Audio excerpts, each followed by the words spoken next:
Hello and welcome to this tutorial on how to paint a zombie for Kings of War. This tutorial is meant for beginners and is an easy way to paint a horde of zombies quickly. Here you can see the final model, a representation of what you can expect your model to look like if you follow this tutorial.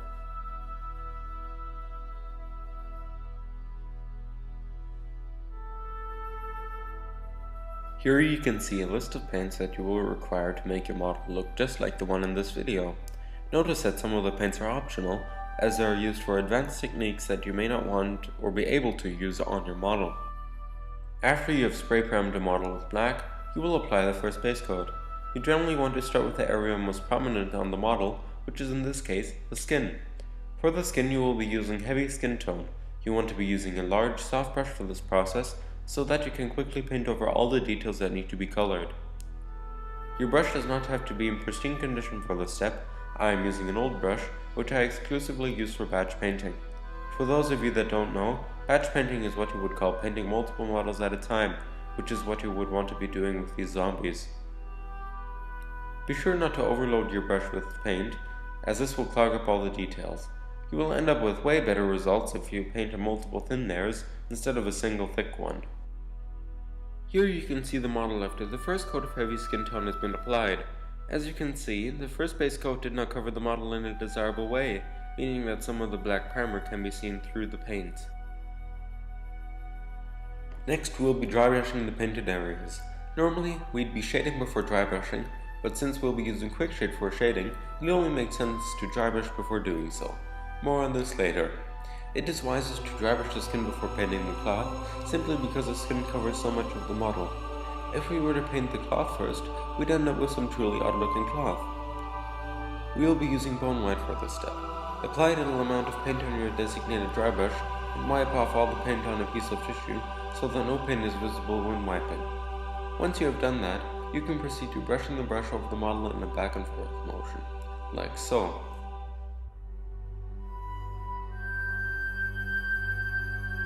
Here you can see the fully dry brushed model.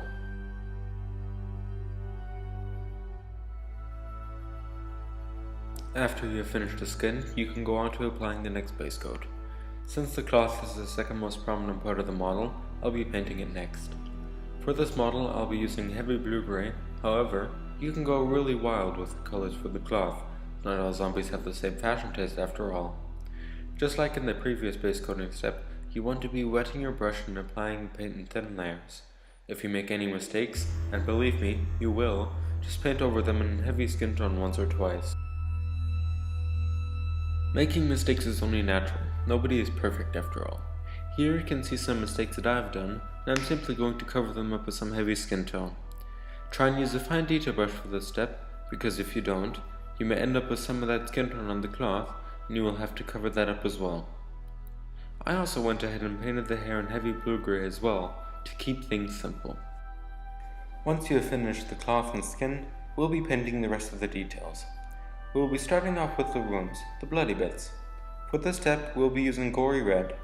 Use a fine detail brush for this step, and be fairly careful with the application of the paint. However, it is no big deal if some of the red is outside of the wounds. Imperfections give the model character after all. As you can see, I have not been too careful with the application of the red, and this will turn out fine after quick shading. Based on what I've already shown you, your model would be ready for quick shading. However, if you want to give your model a little more zing, or shazam, you can use the optional paints to make your model look absolutely astounding. You can enhance the look of the gore using Bloody Red. This step creates highlights on the flesh and really accentuates the blood. You should be using a very fine brush for this step and highlight these areas by painting the topmost parts of the wounds. Try not to cover the entire surface with the paint, and take your time with this step. You really don't want to be mucking this up. For the next step, you'll be requiring dead white. You will be using this to paint the eyes, the teeth, and all of the bone areas. For this step, you will want to be using a fine detail brush, since these bits are very small and difficult to paint. You want to be applying the paint in multiple thin layers, since the paint does not cover well at all. It can potentially be very frustrating, to be brutally honest. To finish the model off before shading, we'll make the miniature's base all nice and beautiful. Simply use black and a large brush to cover all the areas which have been covered with other paint. Be sure to make it nice and consistent, and try not to get any of the black on the feet of the model. After that is fully dried, go ahead and dry brush the base with some wolf grey. To finish off the base, simply paint the edges black with a medium-sized brush. Make sure not to get any of the paint on the already dry brushed base. Now, after you've finished all of the steps, you can proceed to the shading step. This step utilizes Army Painter Quickshade's Strong tool. There are multiple ways in which you can shade your models, but Quickshade is by far the quickest and easiest way to shade a lot of models, and it is also perfect for beginners. Quickshade is available in both large 250ml pots and small 18ml tubes. If one were to use a pot of Quickshade, then dunking the miniature into the mix and shaking off all the excess paint is the way to go. However, this can become a little messy. There are countless videos on the web on how to perform the dipping method properly if you decide to finish off your model in that way. For this particular model, I've used the tube Quickshade.